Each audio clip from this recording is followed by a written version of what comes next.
Minho stood in the empty embassy hall and looked around one last time. The walls were bare now. All the paintings were packed. All the furniture was gone.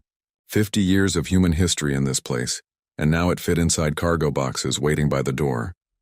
He walked slowly through the rooms. His footsteps echoed. There was no carpeting left to soften the sound. The embassy felt like a ghost already. Tomorrow, some other species would move in here. They would hang their own art on these walls. They would forget humans ever stood in this space. Captain Ji-won waited by the entrance. She wore her military uniform, pressed and clean as always. Her face showed nothing, but Minho knew her well. She was angry. Not at him. At the council. At the waste of it all. Everything is loaded, Ji-won said. The last shuttle leaves in 2 hours. We should go soon. Minho nodded but did not move yet. He remembered the day they opened this embassy. He was just a junior diplomat then, watching his mentor cut the ribbon. There had been speeches about friendship and cooperation, about building a better future together. That was 50 years ago. For a long time, things were good. Humans brought technology to share. They protected trade routes with their ships. When conflicts arose between council species, human diplomats helped find peaceful solutions. Everyone benefited, but success bred resentment. The council members grew jealous. They saw how human colonies prospered. They saw how human innovation kept advancing. They whispered that humans were too ambitious, too dangerous, too unpredictable. The laws came slowly at first, limits on human expansion into new territories, restrictions on certain types of trade. Humans protested but followed the rules. They thought cooperation would win the day. It did not. 6 months ago, the council voted. The decision was not even close.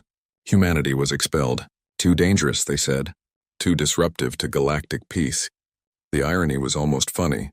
Humanity had spent half a century maintaining that peace. Ambassador, Ji-won said quietly, it is time. Minho pulled himself from his thoughts. He had one more task to complete. His final speech to the council. He had written it 3 times before settling on the right words. No anger, no begging, just facts. They walked together to the council chamber. The building was massive, orbiting the neutral world of Valar Prime. Inside, hundreds of species gathered in their seats. The chamber buzzed with conversation. Many looked pleased. Some looked uncomfortable. A few looked sad. Councillor Thex waited near the human delegation seats. He was one of the few who voted against expulsion. His species looked like giant mantises, but his manner was gentle and thoughtful. I am sorry, Ambassador, Thex said softly. This should not have happened. You did what you could, Minho replied. We are grateful for your friendship. High Speaker Vortan called the session to order. He was a large being covered in blue scales. His voice boomed across the chamber. He looked proud, almost smug, like he had won something important. The human delegation has requested time to address this council one final time. Vortan announced. We grant this courtesy. Ambassador Minho, you may speak. Minho walked to the center platform. He did not rush. He stood straight and calm. Around him, hundreds of eyes watched. Some curious, some hostile, some guilty. Members of the Galactic Council, he began. His voice was clear and steady. I will not argue against your decision. It has been made. I will not plead for reconsideration. That time has passed. I simply wish to state some facts before we depart. He activated a small display. Numbers appeared visible to everyone in the chamber. For 50 years, human ships protected 17 major trade routes. We responded to 2,800 distress calls. We prevented 43 armed conflicts from escalating to war. We shared advances in medicine, engineering, and communications freely with all council members. The numbers hung in the air, solid, undeniable. Some council members shifted in their seats. We maintained the quantum communication network that connects your worlds. We operated the medical research stations that developed treatments for 6 major diseases.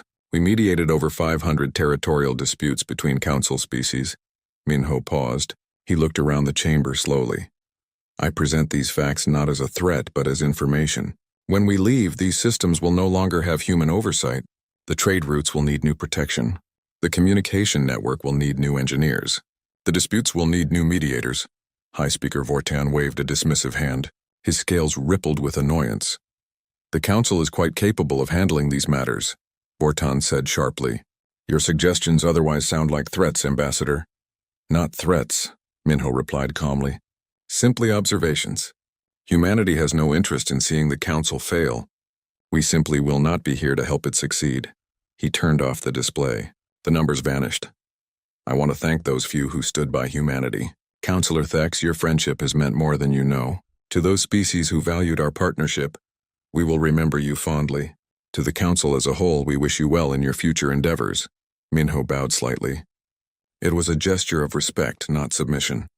Then he walked back to his place beside Jiwon. The chamber was silent for a moment. Then Vortan spoke again, eager to move past the awkwardness. The Council thanks you for your service, Ambassador. You and your delegation are dismissed. Minho and Jiwon gathered their things. The other human staff members joined them. Together they walked toward the exit. Their footsteps echoed in the huge chamber. No one applauded. No one said goodbye. They simply watched the humans leave.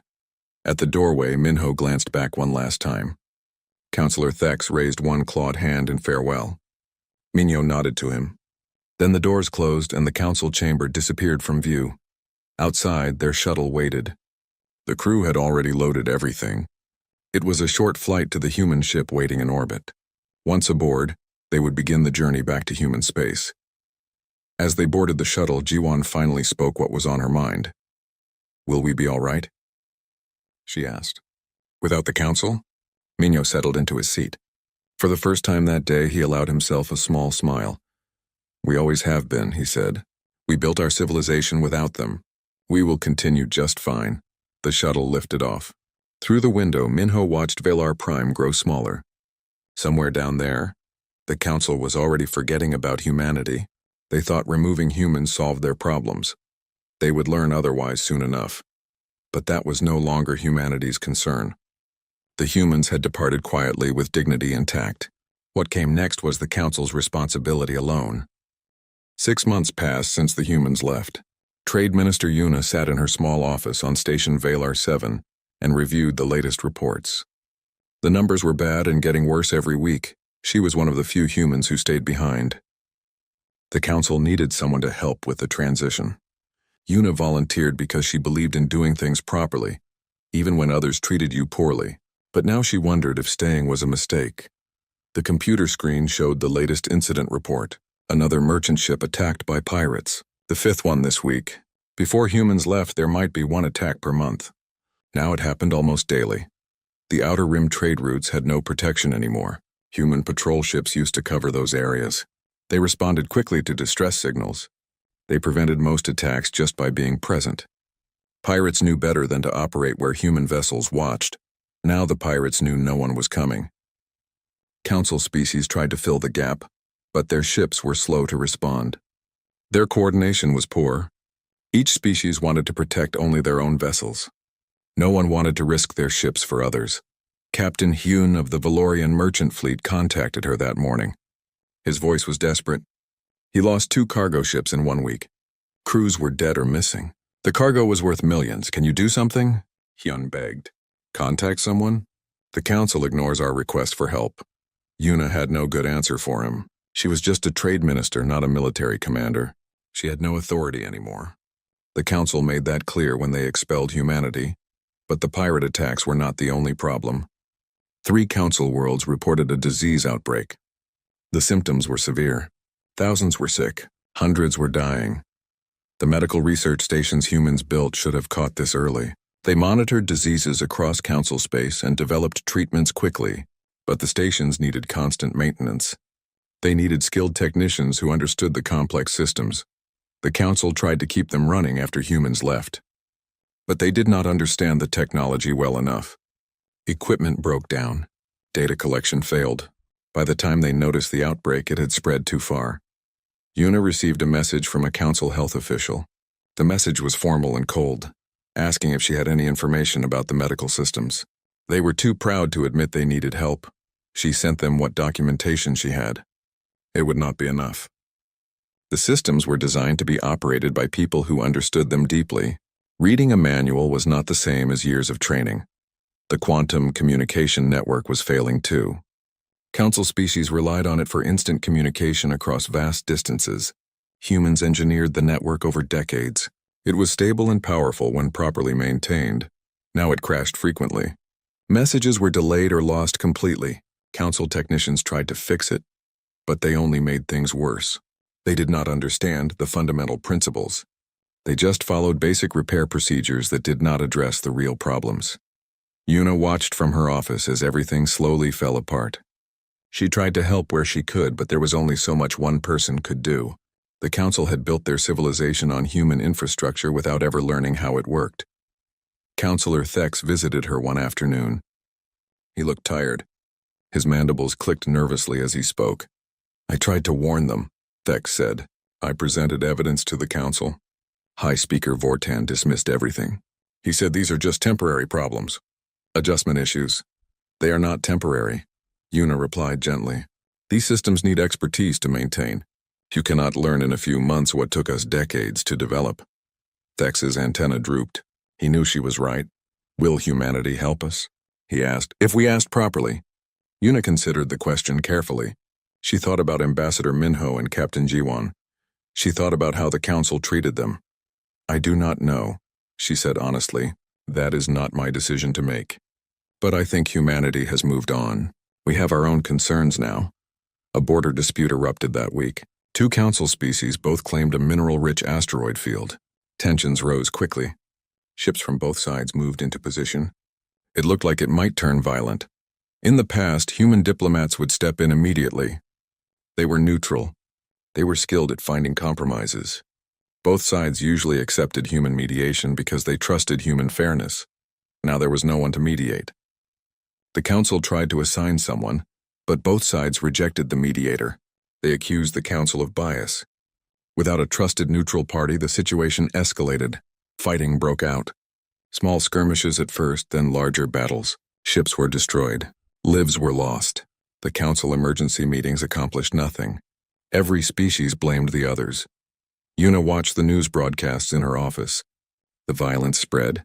More species took sides. Ancient grievances surfaced. Without human presence to maintain calm, old conflicts reignited. She finished her work that week feeling exhausted. Her contract was almost complete. Soon she could leave this place and return home. A young council aide approached her desk on her last day. Minister Una, the aide said nervously, could you stay longer? We need help. Things are falling apart. Una looked at the aide. He was young and scared. He probably did not even vote for humanity's expulsion. But staying would not fix anything. The problems were too big for one person. I am sorry, Una said gently. My time here is finished. The Council must find its own solutions now. She packed her belongings that evening. Everything fit in one small case. She had not brought much when she came, and she was taking even less back. Before leaving, she wrote a final report. It was professional and detailed. She documented every system failure, every problem, every crisis. She noted what would likely happen next if nothing changed. The report read like a medical diagnosis. Cold facts? No emotion. No judgment. Just the truth about what was coming. She sent the report to Earth and to Councillor Thex. Then she deleted her files, locked her office, and walked to the shuttle bay. As her shuttle lifted off from Station Velar 7, Una looked down at the massive structure. Somewhere in those corridors, Council officials were discovering new problems. The communication network probably crashed again. Another merchant ship probably sent a distress signal no one would answer. She felt no satisfaction in their struggles. She felt no anger at their mistakes. She just felt tired. The shuttle jumped to faster than light speed. Station Velar 7 disappeared behind her. Una closed her eyes and thought about home. Back on the station, news arrived that a major trade hub fell to raiders. The merchants there called for help, but no help came. The Council held another emergency meeting. They argued about what to do.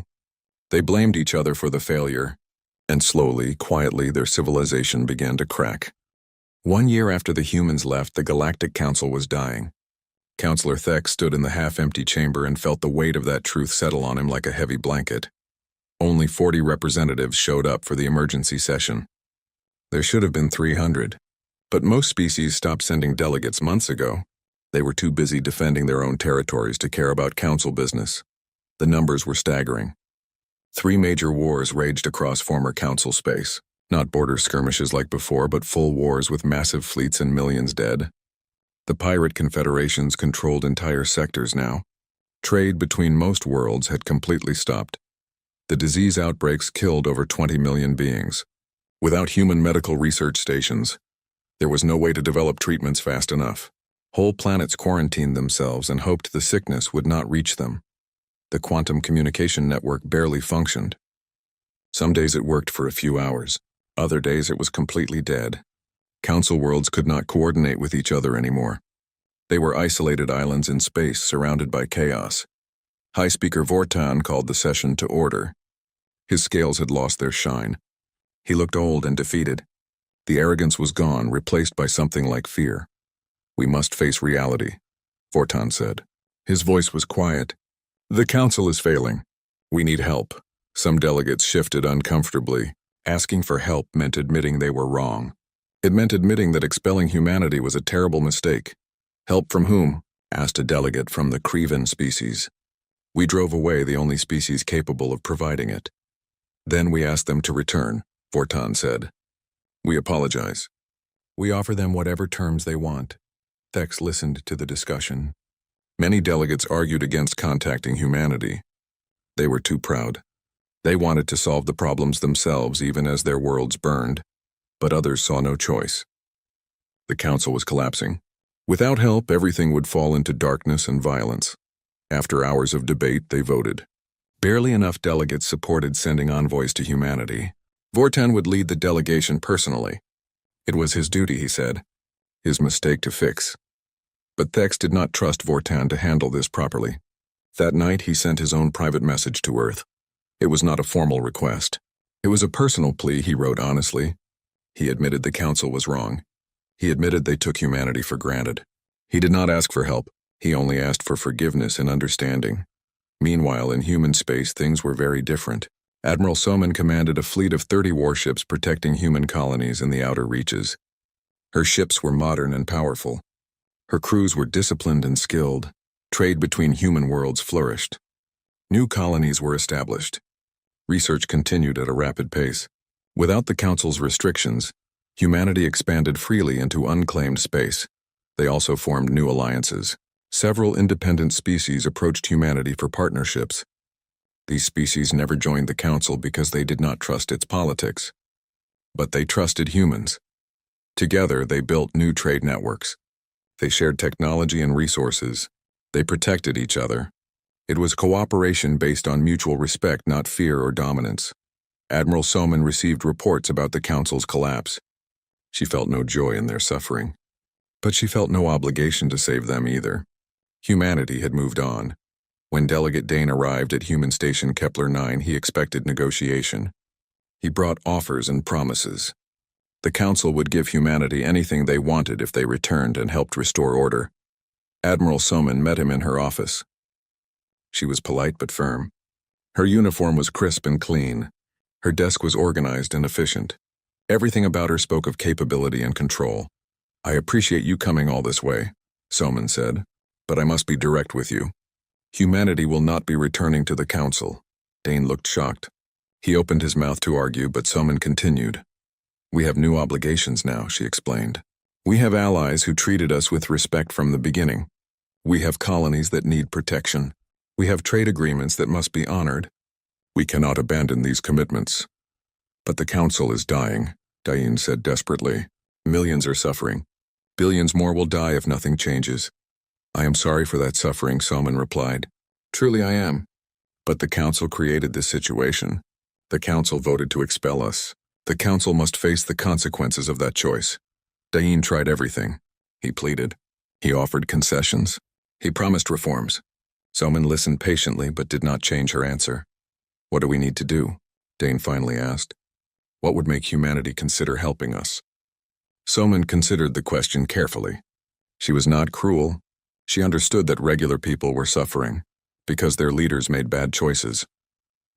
"Humanity will help suffering people," she said slowly, "but we will not save the Council. That institution made its choices. Those choices have consequences. If the Council wants humanity's trust again, it must earn it. That will take years, maybe decades. We do not have years, Dane said quietly. I know, Somin replied. I am truly sorry. But that is the reality. Dane left the station with nothing. His ship began the long journey back to Council space. The trip took weeks. During that time, 2 more Council worlds fell into civil war. The Pirate Confederation seized 3 more major trade hubs. When Dane finally reached the Council chamber, he delivered his report. The room was even emptier than when he left. Maybe 20 delegates remained now. High Speaker Vortan listened in silence. When Dane finished, Vortan slumped in his seat. The reality hit him fully for the first time. Humanity was not coming back. The Council would fall. Some delegates shouted in anger. How dare humanity refuse to help? Did they have no compassion? No sense of duty? But Thex understood. Humanity had compassion. They had duty. But they also had dignity. The Council took them for granted and then threw them away. Now the Council expected them to come running back like nothing happened. It did not work that way. Actions had consequences. The Council was learning that lesson the hard way. The session ended in despair. Delegates filed out slowly, heading back to their dying worlds. They had no more solutions, no more plans. The great galactic council that once ruled hundreds of worlds was collapsing into dust, and they had no one to blame but themselves. 18 months after humanity left the council, High Speaker Vortan made his final public broadcast. His scales were dull gray now. His voice shook as he spoke to what remained of council space. The broadcast reached fewer than 30 worlds. Most council planets had lost communication completely. Some were at war. Others were isolated and struggling to survive. The great civilization that once spanned hundreds of systems was reduced to scattered fragments. Vortan admitted everything. The Council was wrong to expel humanity. They were wrong to take human help for granted. They were wrong to be jealous and fearful instead of grateful and cooperative. He begged humanity for assistance, not for the Council as an institution, but for the billions of innocent people suffering across Council space. People who were starving, dying from disease, caught in wars they did not start. The broadcast ended. Vortan sat alone in the empty council chamber. Only 5 other delegates remained in the building. Everyone else had gone home to their worlds, to protect their own people however they could. The response from humanity came 3 days later, but it was not what Vortan hoped for. Human ships began appearing in war zones, but they did not come to fight. They came to evacuate refugees. Massive transport vessels arrived at planets torn by conflict and opened their cargo bays to anyone who wanted to leave. General Kang commanded the humanitarian operation. She was 50 years old, a veteran of countless peacekeeping missions. Her hair was starting to gray, but her eyes were sharp and her voice was calm. She established safe zones on 17 worlds. Human soldiers protected these zones with strict orders. Defend civilians, but do not fight in local conflicts. They were there to save lives, not to win wars. Millions of refugees flooded into the safe zones. Families who lost everything, children orphaned by violence, elderly people who could not fight or flee. Human medical teams treated the sick. Human engineers provided clean water and shelter. But General Kang refused all requests from Council military forces. When generals and admirals asked for weapons, for troops for tactical support, her answer was always the same. Humanity would protect people, not governments. A young diplomat named Bora arrived at the Council chamber to deliver an official message.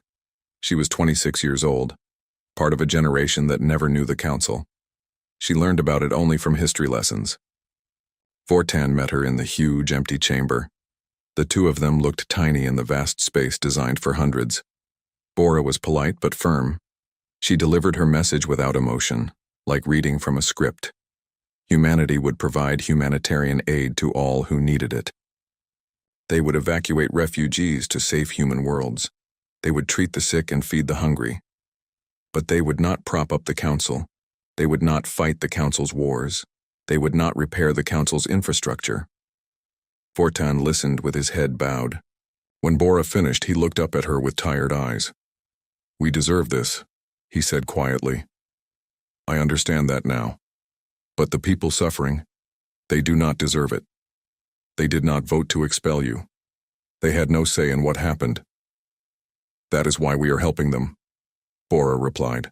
But the institutions that made these choices must face their consequences. That is justice. What must we do? Vortan asked. What must the Council do to earn humanity's trust again? Bora considered the question.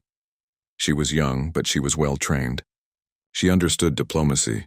She also understood human values. The Council as it exists now cannot earn that trust, she said. It is built on pride and fear and power games.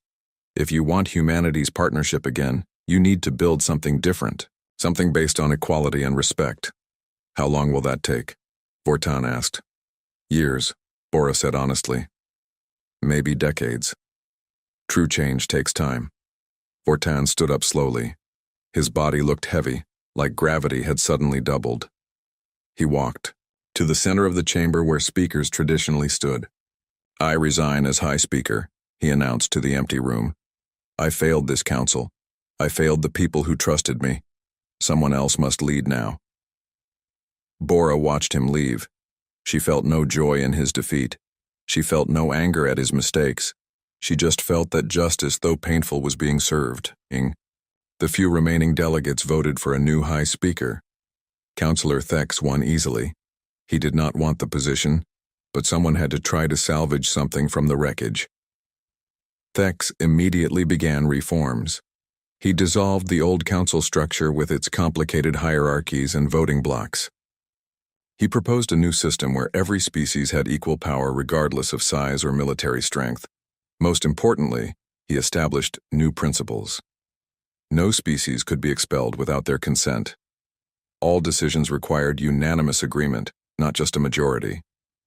Military action needed approval from everyone, not just the powerful members. It was slow work. Only 15 species remained engaged with the council at all. But Thex worked carefully and honestly. He met with leaders personally. He listened to their grievances. He admitted past mistakes. Bora stayed to observe. She sent regular reports back to Earth. The reports were careful and detailed. She documented every change, every reform, every sign of genuine transformation. One evening, she met privately with Thex in his modest office. He no longer used the Grand Speaker's chamber. He said it represented everything wrong with the old council. Do you think humanity will give us another chance? Thex asked. His mandibles clicked nervously. I cannot speak for all humanity, Bora replied, but I can tell you what I see. You are doing the right things. You are changing the system, not just the people in it. That matters. But it will take years, Thex said. Yes, Bora agreed. Trust is built slowly. It cannot be rushed. Meanwhile, General Kang's relief operation saved millions of lives. Human medical ships treated diseases that were killing entire populations. Human engineers restored water systems and power grids in safe zones. Human teachers started schools for refugee children. Council species watched all this happen. They saw humans risking their lives to save people who were not even their own citizens. They saw humans asking nothing in return. No territory, no trade concessions, no political favors. Some species began to understand what they had lost. Not just human technology or military power.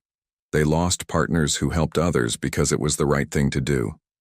On a refugee station orbiting a dead world, a Crevan mother held her sick child while a human doctor worked to save the child's life.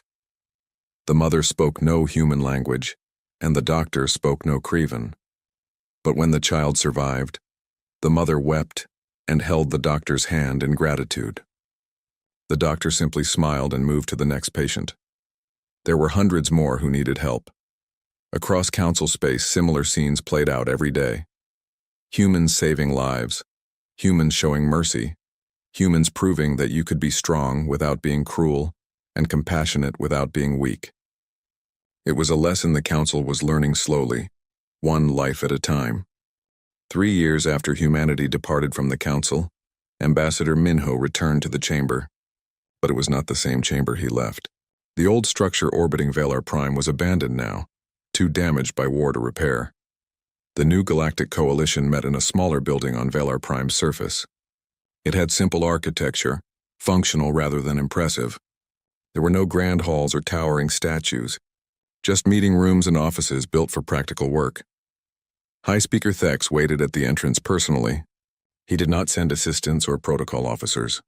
He greeted Minho himself with a bow of respect. "Ambassador Minho," Thex said warmly, "welcome to the Galactic Coalition. We are honored by your presence." Minho shook Thex's hand. The gesture still felt slightly awkward across species, but both understood its meaning. This was a meeting of equals, not superior and subordinate. "High Speaker," Minho replied, "I am pleased to be here. The Coalition has accomplished much in a short time." Inside, the chamber held only 40 seats. 22 were filled. Humanity would make 23. Each seat was identical. No species sat higher or lower than others. Captain Jiwan accompanied Minho as always. She was an admiral now, commanding a joint human coalition security force. Her uniform bore both human and coalition insignia. She looked proud and comfortable in both roles. Bora sat in the diplomatic observers section. She was a senior diplomat now, though still young. She had spent 3 years working with coalition species, building relationships, teaching negotiation techniques. Her efforts helped shape the new organization. Thex called the session to order. His voice was calm and respectful. "Today we formally invite humanity to join the Galactic Coalition as founding members," Thex announced. "Ambassador Minho will address us first." Minho stood and walked to the center of the chamber. He remembered the last time he stood before Council species. That day was filled with tension and regret. Today felt completely different. "Members of the Galactic Coalition," Minho began. 3 years ago, humanity left this place with sadness. We built friendships here. We accomplished good work. But those relationships were not valued by the institution that governed them. He paused and looked around at the delegates. Many of them were the same individuals who voted to expel humanity. But they looked different now, humbler, wiser. What happened after we left was painful for everyone. Millions died. Civilizations fell. The old order collapsed. I take no joy in that suffering. No human does. We helped however we could because that is who we are." The chamber was completely silent. Every delegate listened carefully. But pain can teach us things. The old council was built on power and pride. This new coalition is built on equality and respect. That difference matters. That difference is why humanity is willing to join. Minho activated a display showing the proposed coalition charter. The principles were clear and simple. Equal representation for all members. Unanimous consent for major decisions. Military intervention only for defensive purposes. Trade agreements must benefit all parties fairly. Humanity accepts these principles, Minho said. We believe in them. We will work every day to uphold them. We ask only that every species does the same. He turned off the display and looked directly at the delegates. We start fresh today. The past cannot be changed, but we can learn from it. Together, we can build something better than what came before, something worthy of trust, something that serves all its members equally. Thex stood and began to applaud. Other delegates joined him. The sound filled the modest chamber. It was not a grand ceremony like the old council would have held. It was sincere appreciation. The formal vote was unanimous. Humanity joined the Galactic Coalition as a founding member with full rights and responsibilities. Over the following weeks, the coalition began its real work. Admiral Jiwan integrated human military forces with coalition defense fleets. The training programs emphasized cooperation over competition. Human officers taught coalition personnel their tactics and strategies. Coalition officers shared their own expertise and knowledge. The combined forces were more effective than either could be alone. Different species brought different strengths. Humans were adaptable and innovative. Felorians had excellent long-range sensors. Krivans were skilled at defensive operations. Together, they covered each other's weaknesses. Bora worked with young diplomats from various coalition species. She taught classes on conflict resolution and cultural understanding. The students were eager to learn. They wanted to avoid the mistakes that destroyed the old council. One afternoon, she held a workshop on negotiation techniques. A young Krivan student asked a difficult question. How do we know this coalition will not fail like the council did? The student asked. Bora considered the question carefully. She did not give easy answers to difficult questions. We do not know, she replied honestly. The coalition could fail. Any institution can fail if its members stop respecting its principles. That is why we must work at it constantly. Good relationships require effort. The student nodded thoughtfully.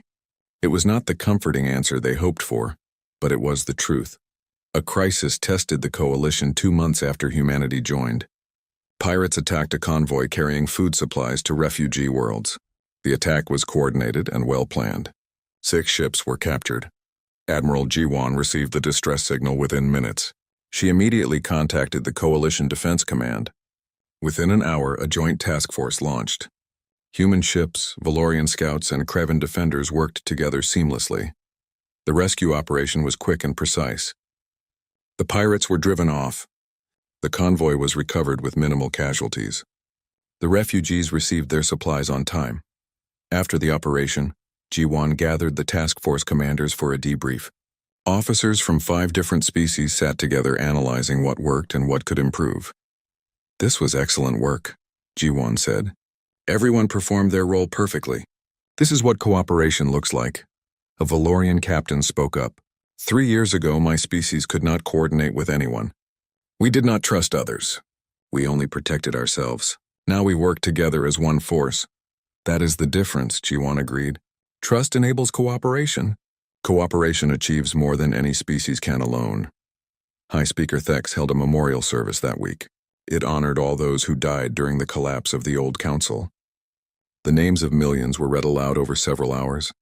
Human names were included among them, soldiers and aid workers who died protecting others.